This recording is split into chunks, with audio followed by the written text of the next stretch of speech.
Role तयार करून घेणार आहोत। रोल तयार करून घेतला आहे। आता याचे आपण गोळे कट करून घेऊया। आता हे आपल्याला असं प्रेस करून लाटून घ्यायचे आहेत। हे आता आपण करंजी लाटायला घेऊया। लाटून झाली आहे। आता आपण करंजी भरून घेऊया। करंजीत आपण सारण बनवून घेतलं आहे। कडांना आपण पाणी लावून घेणार आहोत।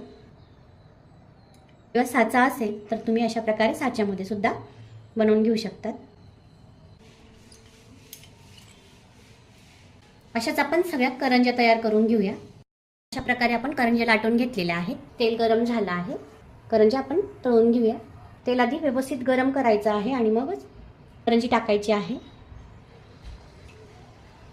नंतर कमी गॅस करून करंज्या व्यवस्थित तळून घेणार आहोत।